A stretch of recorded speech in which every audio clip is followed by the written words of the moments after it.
신앙생활은 영적 전투의 삶입니다. 우리가 이제까지 출애굽기 17장에 이르기까지 광야 생활에서 이스라엘 백성이 끊임없이 내 안에 있는 애굽의 기질 때문에 끊임없이 믿지 못하고 자빠지고 넘어지며 원망하고 불평하다가 우리가 어떻게 하나님의 하신 일을 목격하고 또 꺾이고 하는 과정들을 보았습니다. 결국 우리 안에, 내 안에 있는 죄와의 싸움에서, 내적 전쟁에서 우리가 승리해야 하는 과정입니다. 이 광야 생활이란. 그러나 그것 가지고 끝나는 것이 아니라 외부로부터 오는 대적의 공격이 있다고 오늘 본문은 말씀하시는 겁니다. 그 대적이 누구냐면 아말렉입니다. 근데 이 아말렉이 어떤 족속이냐면 에서의 후손이거든요. 똑같은 아버지 이삭 밑에서 난 아들입니다. 근데 그는 철저히 육적이라서 장자권, 원래 장자였지만 야곱에 의해서 장자권을 뺏긴 이후로 야곱의 후손에 대한 끊임없는 증오가 있습니다. 그들은 하나님을 두려워하지 않습니다. 비록 이삭의 후손이지만, 그리고 하나님의 백성을 업신여기고 야곱이 믿음으로 말미암아 그런 것을 하나님이 축복하셨다는 것을 믿지 못하고 자기의 믿음 없음을 생각지 못하고 끊임없이 야곱의 발걸음을 회방합니다. 하나님이 야곱의 후손들을 통해서 하시는 일들을 경멸하고 멸시하고 회방합니다. 신명기 25장 17절 18절에 보면 뭐라고 말씀하시냐면 너희가 애굽에서 나오는 길에 아말렉이 내게 행한 일을 기억하라. 이 광야 노정이 다 끝난 다음에 모세를 통해서 하나님이 말씀하십니다. 그들이 어떻게 했냐면 곧 하나님을 두려워하지 아니하고 너를 길에서 만나 너의 피곤함을 타서 네 뒤에 떨어진 약한 자들을 쳤느니라 그랬어요. 그것으로 봐서 광야 생활에서 이스라엘 백성이 큰 무리 200~300만 명이 이 항우를 지어 나아가려면 그 속에서 다 똑같은 걸음으로 나가는 게 아니라 때로는 뒤에 피곤해서 뒤처지는 사람들이 있었던 겁니다. 그러면 이 아말렉은 그 뒤에 이 하나님의 군대의 그 피곤함을 타서 뒤떨어진 그 약한 자들을 공격했다는 것입니다. 하나님의 군대의 후미를 친 것입니다. 이스라엘 백성들의 가장 결정적인 약점을 알고 그것을 공격하는 사단의 모습을 이야기합니다. 사실 광야길에 얼마나 지칩니까? 그 사막길에 사람마다 체력도 다르고 믿음의 분량이 다릅니다. 그래서 뒤떨어진 자들을 사단의 졸개들은 이와 같이 목표로 삼고 끊임없이 이스라엘을 괴롭히는 것입니다. 우리 안에 노예 근성이 있어서 끊임없이 애굽을 그리워하며 가는 발걸음이 무겁습니다. 그리고 끊임없이 좌절하고 원망하고 넘어지는 그런 뒤처지는 하나님의 교회 안에서도 뒤처지는 영적 미진아가 있습니다. 항상 원망하고 불평하고 자빠지면서 하나님의 교회가 나아가는 걸음에 함께하지 못하는 사람들이 있습니다. 그런데 사단은 꼭 영락없이 이것을 치는 것입니다. 이스라엘 백성을 볼 때 아주 애굽에서 노예 생활하던 볼품없는 그런 노예들이었습니다. 그런데 그때 이스라엘만 있는 것이 아니라 애굽이 세계 강대국이었기 때문에 그 애굽 속에 있는 많은 포로되어 온 자들의 노예들이 있었습니다. 그런데 사방 열국이 볼 때 이스라엘은 굉장한 막강한 노예들이었던 것입니다. 왜냐하면 감히 애굽의 바로에게서 이와 같이 당당히 탈출한 노예들은 역사상 있어 본 적이 없습니다. 거기다가 애굽 세계의 최고의 병력을 자랑하는 애굽 군대를 그만 물에다 수상시켜버린, 홍해에다 수상시켜버린 이런 광경을 보면서 온 사방 열국이 두려워 떠는 것입니다. 와, 이 이스라엘이 도무지 어떤 나라인가? 그것을 본 자들이라면 이스라엘 안에 역사하시는 하나님을 볼 수밖에 없습니다. 히브리서 11장에 보면 이 믿음의 사람들에 대해서 세상이 감당치 못할 사람들이라고 말합니다. 비록 한 사람 한 사람은 매우 약한 사람이지만 노아도 그 시대 모든 사람들이 조롱하는 사람이었습니다. 그러나 노아를 통해서 구원의 방주가 이루어지고 홍수로 온 세상을 쓸어버릴 때 세상은 그가 얼마나 위대해 보였겠습니까? 그럼에도 불구하고 우리는 믿음이 없으면 가장 연약한 자들입니다. 오늘도 마찬가지예요. 하나님의 백성들 한 사람 한 사람 매우 약합니다. 그러나 믿음이 있을 때는 굉장한 세상이 감당하지 못하는 사람들이에요. 근데 믿음만 떨어지면 가장 세상이 볼 때 왜 저렇게 하고 사나? 세상에서도 힘이 없고, 그렇다고 하나님의 교회 안에서도 힘이 없고, 그렇다고 세상을 쫓지도 못하고, 그렇다고 하나님의 교회에서 또 뒤처지지도 못하고, 이런 자리에 있을 때 사단은 우리의 약점을 너무 잘 알고 공격하는 것입니다.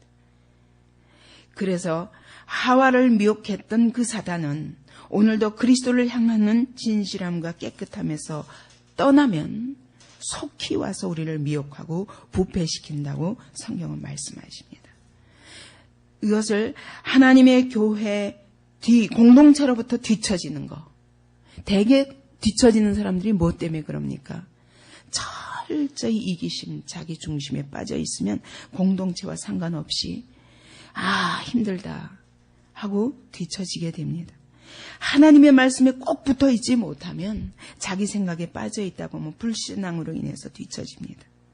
그리고 꼭 모세를 원망하고 아론을 불평했던 것처럼 말씀 전하는 자와의 분리를 통해서 원망과 불평으로 뒤처집니다. 이때 사단이 공격하는 것입니다. 그러나 여기에 전투의 방법을 여기서 하나님께서 말씀하십니다. 이와 같이 아말렉이 뒤에서 자꾸 이 뒤처지는 영적 미신한들을 쳐서 죽이고 뒤따라올 줄 알았는데 영원히 안 오는 거예요. 그럴 때 이제 더 이상 견딜 수 없는 자리에 놓여서 지금 모세가 아말렉과 싸우기로 결단합니다. 여기 싸우는 방법에는 두 가지를 제시하고 있습니다. 모세가 여호수아로 네가 나가서 사람들을 뽑아다가 아말렉과 싸우라. 나는 내가 산꼭대기에 손을 하나님의 지팡이를 잡고 서리라 말합니다. 다시 말하면 이 영적 싸움은 여호수아와 같이 나아가서 직접 싸우는 자가 있어야 되고, 그러나 그 뒤에서 모세와 아론과 훌처럼 기도로 싸우는 자가 있어야 됩니다. 하늘을 향하여 손을 든다 이 얘기는 사실 손을 드는 것은 전투의 시작을 알리는 그런 군사적인 신호입니다. 다시 말하면 이 싸움은 하나님이 대장이 되시기 때문에 하나님이 손을 드는 데서부터 시작합니다. 하나님이 이 싸움에 그의 능력과 그의 놀라운 권세로 도와주시지 않으면 도저히 싸울 수 없는 전쟁입니다. 승리의 원동력은, 영적 전쟁의 승리의 원동력은 오직 하나님께 있다는 것입니다. 그래서 이 영적 전쟁은 우리의 힘만 가지고도 안 됩니다. 반드시 기도와 함께 드려지지 않으면 이 싸움에 승리할 수 없음을 이게 말씀하시는 것입니다. 그러나 기도도 혼자는 할 수 없다는 것입니다. 모세 혼자 팔을 드는 것이 매우 힘든 것처럼 우리 기도의 팔은 혼자서 하다 보면 피곤하고 지칩니다. 그래서 연합하는 기도, 합심하는 기도가 필요한 것입니다. 그래서 금식과 기도 외에는 이런 유가 나갈 수 없다고 예수께서 제자들에게 말씀하십니다. 우리의 능력은 바로 기도의 능력입니다. 그러나 이 전쟁은 이와 같이 여호수아가 나가서 군사와 싸우고 모세가 손을 드는 것이 겉으로 보기에는 그것이 전부인 것 같지만 사실은 이 전쟁은 여호와께 속한 것입니다. 여호수아는 여기서부터 시작해서 여호와의 전쟁에 깃발을 들고 시작하는 그 출발이 여기서부터 훈련이 됩니다. 그렇죠? 광야길에서 내내 이와 같이 모세의 심부름을 하다가 끝내는 여호수아서를 보면 모든 모세가 간 이후에 가나안 정복에 완전히 선봉장이 되어서 영적 싸움을 하는 그런 믿음의 사람 아닙니까? 그가 여호수아 23장에 보면 그 가나안 정복을 다 자기 일평생을 통해서 마친 후에 이렇게 말합니다. 너희 하나님 여호와께서 너희를 위하여 이 모든 나라에 행하신 일을 너희가 다 보았거니와 너희 하나님 여호와 그는 너희를 위하여 싸우시는 자니라. 하나님은 자기 백성을 위하여 자기 백성의 대적과 친히 싸우시는 분이십니다. 그 대장은 여호수아는 사실 히브리어요. 또 이게 신약에 와서는 예수가 된 것입니다. 결국 우리의 영적 싸움의 대장 되시는 예수께서 너희를 위하여 친히 싸우시리라는 그런 예표입니다. 하나님의 이름이 걸린 싸움입니다. 하나님은 여기서 반드시 승리하십니다. 그래서 여기 보면 하나님을 대적한 아말렉의 이름을 내가 천하에서 기억함이 없게 도말하시겠다고 약속하십니다. 그리고 이 전쟁에 승리한 후에 말씀하시기를 기록해라. 기록하여 기념하라. 그 얘기는 뭐예요? 대대후손 잊지 말라는 거예요. 여기서 승리했던 이 승리를 잊지 말라는 거예요. 다시 말하면 너희를 위하여 싸우시는 하나님을 잊지 말라는 거예요. 너희는 전쟁에 절대로 하나님만 의지하면 승리하게 되어 있다는 약속입니다. 그리고 여호수아의 귀에 외워 들리라 그랬어요. 이렇게 기록한 것을 계속 여호수아 귀에 들리라. 그 얘기는 뭐예요? 이것이 전쟁의 시작이요. 이후로는 여호수아를 통해서 계속 이 싸움이 있을 것이므로 이후에 펼쳐질 모든 전쟁 속에서 이때 이 사건을 여호수아로 하여금 잊지 못하게 하라고요. 우리가 바로 성경을 통해서 이와 같이 하나님의 승리의 기록을 보면서 우리는 오늘도 우리의 영적 싸움에서 반드시 예수의 이름으로 승리할 수밖에 없음을 기억하라는 것입니다. 여기서 모세가 단을 쌓고 여기서 여호와 니시라는 이름으로 단을 쌓고 하나님 앞에 영광을 돌립니다. 이 싸움은 우리의 싸움이 아니요 하나님의 싸움이었습니다. 하나님께서 승리하게 하셨나이다 하면서 하나님께 영광을 돌리는 것입니다. 여호와 니시란 하나님의 승리의 깃발이라는 뜻입니다. 우리가 한 번 싸움에 승리할 때마다 하나님이 이기셨다. 하나님은 항상 승리케 하시는 하나님이다. 이걸 잊지 말고 기억하라는 거예요. 그리고 이후로 어떤 싸움 앞에서도 좌로나 우로나 흔들리지 않냐고 오직 하나님의 이름으로 나아가라는 것입니다.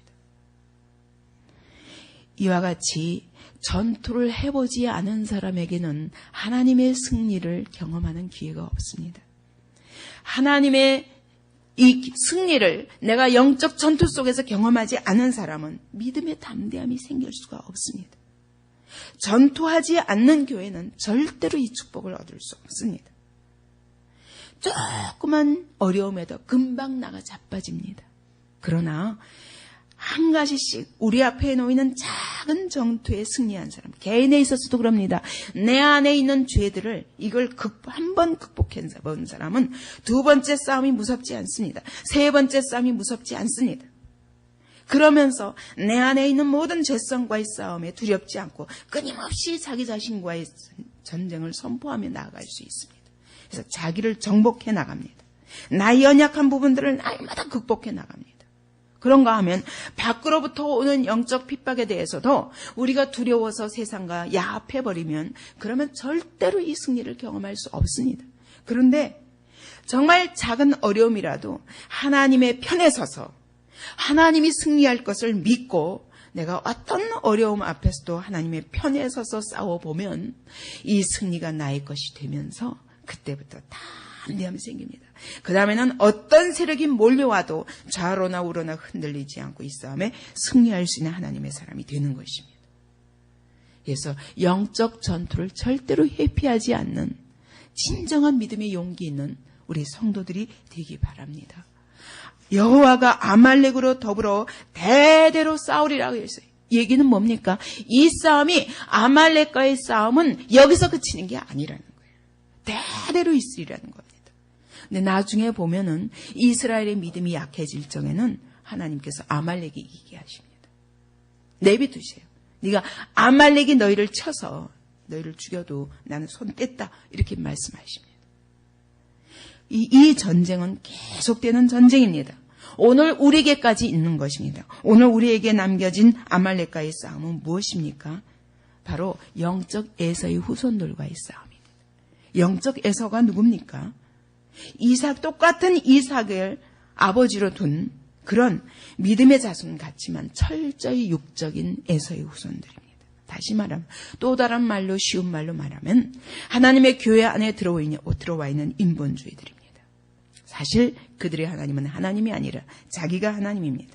자기 자신을 위해서라면 얼마든지 세상과 손잡고 양다리를 걸치고 하나님의 이름을 말하나 실제로는 십자가가 없는 신앙입니다. 그러므로 진리가 희미해서 언제든지 자기 유익을 따라서 세상을 쫓아갑니다. 이럴 때는 하나님을 부르지만 조금만 어려움만 있으면 금방 세상과 타협합니다. 그리고 철저히 자기 중심. 하나님의 중심에 두면 십자가가 많거든요. 하나님 중심에 두면 고난이 많거든요. 하나님 중심으로 살면 우리 앞에 대적이 많거든요.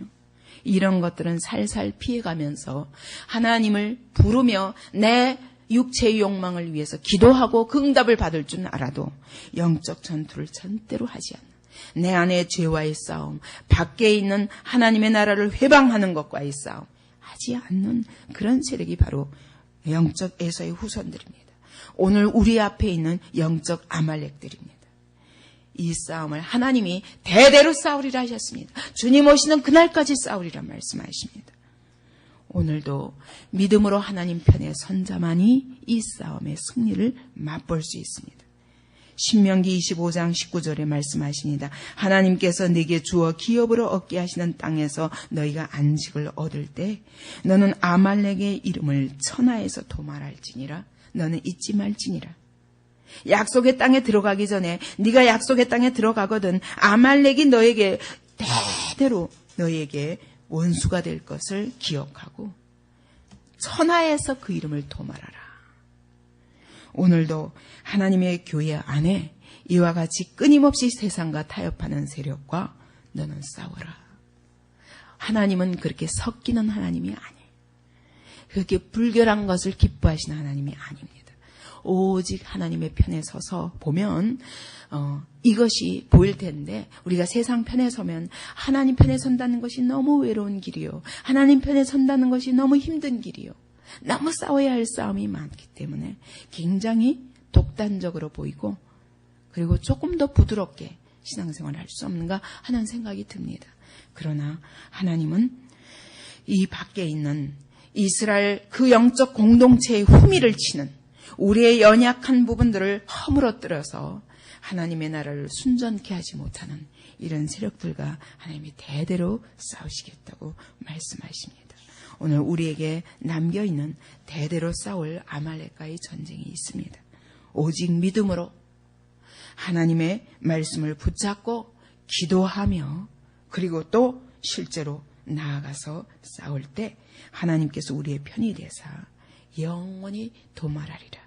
하나님은 예수 그리스도를 통해서 십자가 위에서 사단의 권세를 이미 파하셨습니다.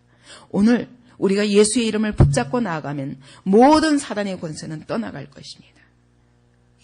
그런데 우리가 믿음 없으면 사단에게 또 우리 후미를 공격할 기회를 주게 됩니다. 오늘도 이 내 안에 있는 내적 싸움과 그리고 밖으로부터 오는 모든 하나님의 나라를 회방하는 세력과 싸우는 영적 전쟁에 능한 그런 예수의 군사들이 되기 바랍니다. 싸워봐야 우리가 영적 분별력이 생깁니다. 기도하겠습니다.